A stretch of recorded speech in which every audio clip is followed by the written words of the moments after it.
think one of the surprising things that, like, it's weird. A lot of times, certain reviewers and certain outlets don't like to talk about too much about the intent behind the game or like what, like the developer, what it means for the developer. But it's kind of hard to separate the story of Guerrilla Games from Horizon Zero Dawn, mainly because the only thing they've done before is this drab action shooter franchise. They did have a game before Killzone. But the biggest thing they've done. Well, certainly ever since their first game, they've done is Killzone. I think it's been like 12 years or something like that. Yeah. And now, after the 3 Killzones and then Killzone Shadowfall, which was pretty much just showing off the tech of the PS4, they're here with Horizon Zero Dawn, which, it's an amalgamation of a few different kinds of games, action RPG, open world, but it's cool. They made the jump pretty gracefully. Based on my feelings about the evolution of Killzone, I didn't care about this game at all. Yeah. I didn't even plan on reviewing it. I sort of had to pick it up due to just circumstances. I was so pleasantly surprised, and it has totally overwritten my perception of Guerrilla Games. Like, Killzone is like, that's history. I can't even factor that in anymore. Yeah. It was a shell shock, Nom67. Yeah. Dumb name. But yeah, it is cool because, like, the story seems it's a weird thing. Like, we're going to talk again in a few minutes about open world games in general and whether the genre is just this big amorphous blob right now. I think Horizon does some cool things to set it apart, and then we have Breath of the Wild and the Horizon, and last year we had a few of them. But I just said on the Horizon again. I've been saying that way too much. That was accidental that time. It is impressive as hell that they could have made this jump so well and introduced their own ideas into the fray at the same time. Yeah. I don't know. We want to get into other developers, but, like, did you play Killzone at all, Callie? Barely. Yeah. Like, you like shooters a lot. I do. They were pretty boring shooters. Yeah, I mean, as far as shooters go, I play a lot of them. There was nothing really to draw me in to Killzone, so I barely touched it. Yeah. But, I mean, I just going from first-person shooter to third-person action alone, with disregarding everything else about Horizon, is a big jump to me. Like, is impressive enough to me. I'm like, oh, that's a completely different mindset, different level design, different everything. Yeah, it seems like they definitely established themselves here with a new, like, show that they can do, they're not a one-trick pony, so to speak. So Guerrilla Games, for all intents and purposes, looks like they're doing well. And we want to talk about other developers that might be, like, hot right now, for lack of a better term, at the present time, or even developers that we, like, have done no wrong, it would seem. I wanted to go first. I think Blizzard Entertainment consistently does the same thing, I think, for the most part. I think Overwatch, their first big shooter, was a huge success. It's one of my favorite shooters ever now. It was one of my favorite games last year.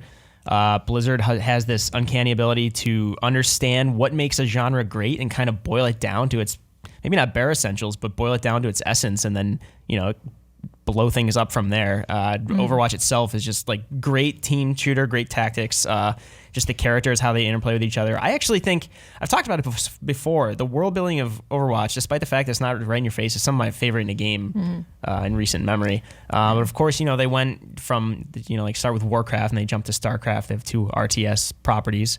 You have World of Warcraft, which shows no signs of slowing down in the MMO space. It shows signs of slowing down, but it's still pretty huge for being how many years old? 14? I think it was 2004? Yeah. Like 13 years old. That's crazy to me. And then they still have how many subscribers? Millions, Michael. Millions of people in Azeroth every day. They got those pandas now. They got that panda expansion. And I like Diablo 3, despite the fact that a lot of people don't. Eric Tay is probably, like, throwing up right now, but I really like Diablo 3. It's one of my favorite games. I realize that it eschewed a lot of what made Diablo 2 good, but they could do an action RPG like no other. And every time they jump genres, like, who knows what would have happened with Titan, but that would have been an MMO as well. So, they, for all intents and purposes, are doing really well. Mm-hmm. I don't know, Pete, do you have a developer in mind that you think is kind of... We talked about this yesterday, and now I'm trying to play. I know, like... You mentioned a few, like, Callie, you mentioned the Fulbright company on the indie space. Yeah, as far as indies go, I've Gone Home is one of my favorite games, and that's the reason I want to play Tacoma. Like, aside from everything that I know about Tacoma, which isn't actually that much, I know the setting and kind of like what, it's like space adventure thing, but I will play it simply because it's Fulbright, and I know that they do a good job. And now that Nina Freeman works at Fulbright, I really liked How Do You Do It, which is like this little experimental like Flash, I think, game that she did. Now that she does level design over there, I have even more incentive to be interested in Tacoma, even without knowing that much. So that's kind of, aside from AAA stuff, that they're the ones I'm keeping my eye on for now. Yeah, Gone Home was great. I loved every second of it. I haven't replayed it, I don't think, since I finished it, but Tacoma I'm hoping will scratch that itch, especially, set on a space station. It looks kind of like it has System Shock vibes almost. Not that it's a first-person sim shooter like Prey is, but I'm really looking forward to Tacoma. And actually, that's a good segue. Arcane Studios, since they released Dishonored in 2012, seems like they've just been nailing it. I mean, Dishonored 2 is the only other game, and now they have Prey, which looks fantastic. It looks right up my alley. It's more open world than Dishonored. It's sci-fi horror themes. So It's like so System sold Shock on 3. Prey. Yeah, so sold. I can't wait for it. And I feel like Arcane, for several reasons, they're bringing back that first-person immersive sim story-driven shooter that, like System Shock, Deus Ex back in the day with Origin Systems and Looking Glass Studios. They were pioneering it, but it just didn't always catch on because you have to be pretty patient to play those kind of games. I don't think that was a time before people realized how intelligent games could be with their systems and interlocking I just want to play mechanics. Doom, man. What is this? Yeah, Doom's, which is nothing wrong with that. No, but, Yeah. no, I meant Yeah. back in the day. No, I know. Yeah, I was like, excuse me?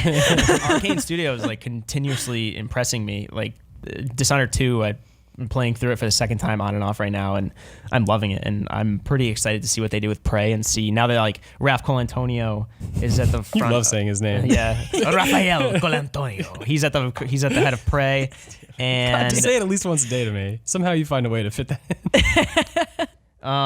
and yeah, in general, if like, and with Harvey Smith at the head of Dishonored. Why do you have to throw me off like that? I'd keep up with you, man. Rafael. He's not Spanish like I'm applying with that accent.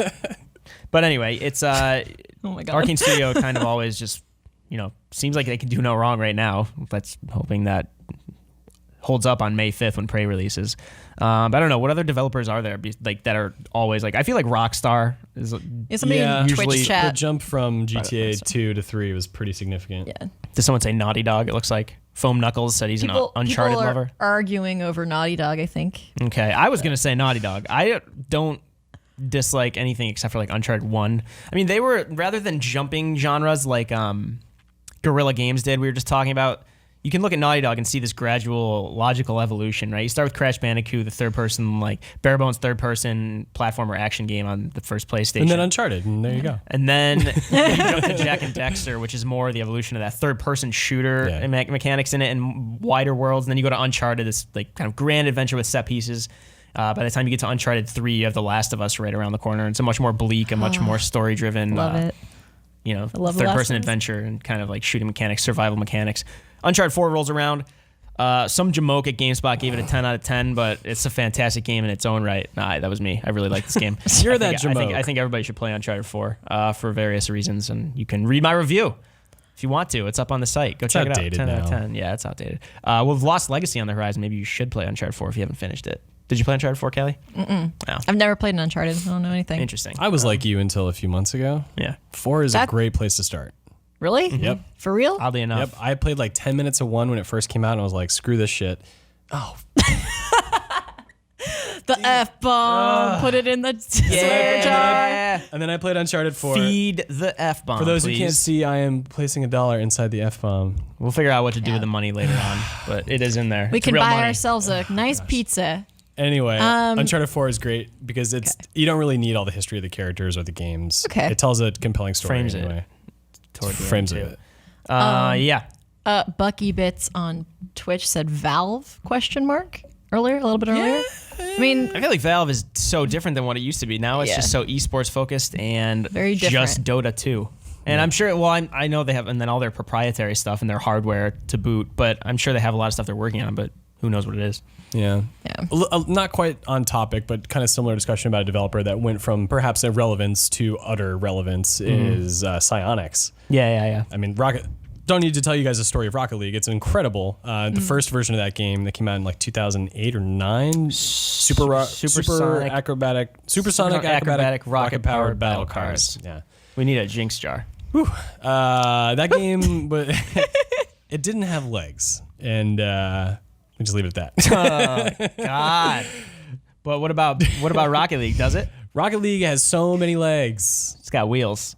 I thought that was. I'm Were we leaving. not going for the same joke? We're not. We went over each other's head. Rocket I'm League. upset about losing $1. Supersonic, acrobatic, rocket power, battle cars do not have wheels, but Rocket League has wheels. It has NOS. It has machine guns that come out of the hood of the cars in the DLC, which is upcoming. No, I'm just kidding. Oh my god. But you do have that thing with the splunger.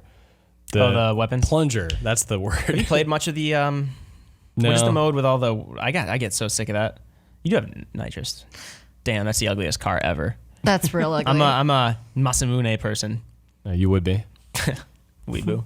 oh yeah, you're a weeaboo. Yeah. At this table. Bakadana. I said mango once and Yeah. you yelled at. Okay. What out. are the developers we have here? I mentioned Rockstar we kind of got into briefly. I have one I want to bring up to you because I'm sure you have an opinion about it. No. FromSoftware, I think most things FromSoftware does is just great. They have, I think they're a little more relevant now.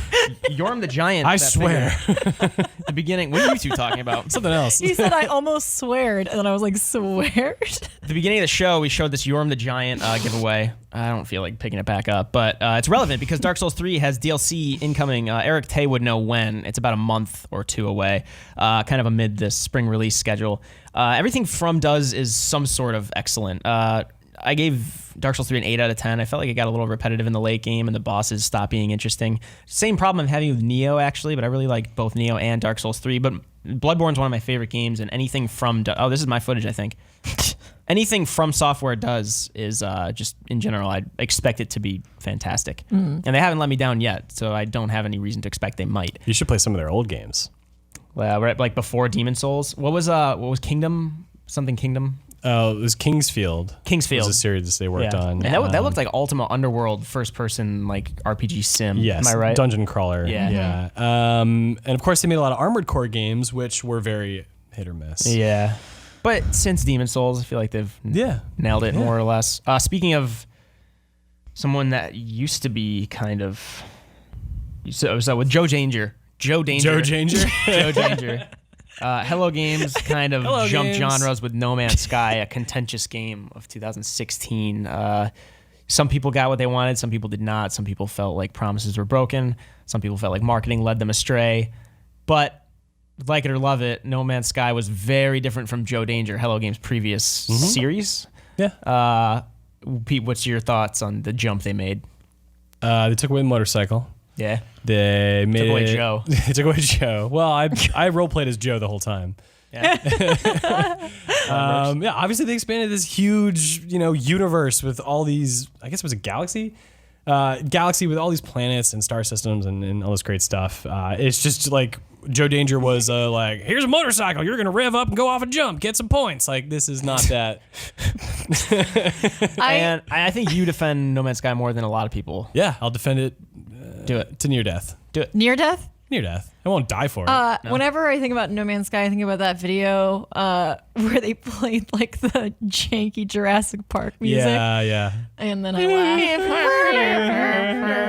laughed. We all did it. We I harmonized, and we did it. I couldn't find enough substance in No Man's Sky. Granted, I only played for 4 hours, but I couldn't find enough. Can I ask you where you played it? Was it at home by yourself? Was Eric Taylor there bothering you? Such an inside joke. But no, not at the time. One of my former roommates who made things not enjoyable sometimes. Hope you're watching, Eric. Hey Eric, Sup, if you're Eric? watching. No, I was playing at home and for about 4 hours one night, and then I left for a trip for work, and then I never came back to it afterward. Yeah. So I immersed myself for like a week straight, just like not moving. I had the perfect butt groove in the couch. Nice. I mean, I literally spent as much time as I could. that was your cat. I was like, Why is my butt groove moaning? yeah. I spent as much time as I could by myself playing it. You think that's bad? It's tame. Yeah, like I really had to immerse myself in the didn't say it was adventure, bad. and I really just kind of that's what did it for me. Like if you look at it from like a bullet point, like a checklist kind of thing, it's like, oh, does it do these things that they told me it would do? No, it doesn't really add up. But kind of like Horizon, I didn't really pay attention to No Man's Sky because I didn't think it was going to be a game for me. And kind of like Horizon, I just fell into it. So for what it was, I thought it was actually very impressive. It's also not I mean, it's different when you don't work in games, I guess. But like, I definitely work very hard not to evaluate a game based on what I expected from it. Like, I want to take it for what it is, which is very different for if you're, just like you were really excited for this game, you saw the trailers, you saw all the hype for it, and then you got something that was different. I think, being on either sides of that fence, you're going to have different opinions about No Man's Sky. Totally. Yeah. And then I did want to mention Rockstar quick. I keep bringing it up, but I feel like everything they do is pretty, spot on. That table tennis game was okay. Yeah. The one Rockstar game I've never played that I always get yelled at for is Bully. You ever played Bully? You've never played Bully? Oh my god! My girl. Oh my god! Take this segment away? I've never played Bully. Oh my god! What? You haven't played Bully? You haven't played Bully? Tell us about Bully. So they did not miss the mark with this. I take it. So the other weekend I got really drunk and played Bully, which was really fun because I kept wanting to go to English class. I get drunk and bully people. I throw rocks at kids.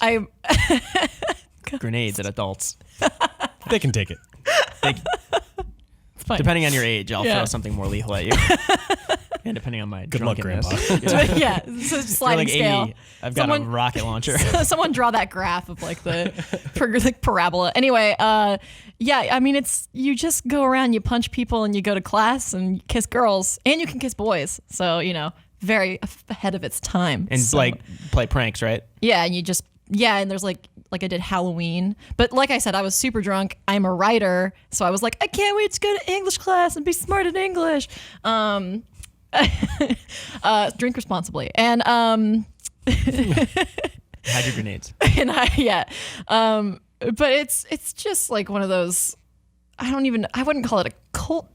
Davis is getting away. But Davis is In case you getting don't away. know, there's a permanent upper third telling you that. There's something so like stupidly fun about it. Are you at the school the whole time? No, you can go in town. You can go on like a festival date with a girl. I couldn't figure out how to get to the festival. I tried swimming in the ocean and it didn't work. And then she dumped me. Wait, you tried swimming to get to the festival? Yeah, because it was like across the bay. Getting wailed on.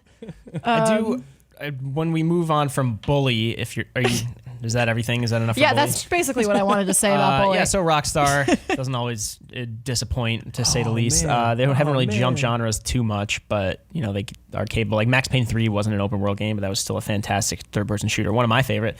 I do want to talk about someone that seems on the decline, Pete, that you mentioned yesterday. They have Nier Automata on the Platinum. What a weird story. I mean, it felt like for years they could do no wrong. Like they were just kind of like every beat was like yes, yes, yes. Then a group of mutant turtles came along last year in Manhattan, New York. It was. I think it was Korra was the first game, or maybe Turtles came first. But they've had a slew of like licensed games. Like Transformers was apparently okay, because it didn't really reach too far and it sort of delivered this like cool like 80s action game. But Turtles, Korra, by the way, the Polygon review for Turtles is like the funniest review I've ever read. Yeah. Was that Justin?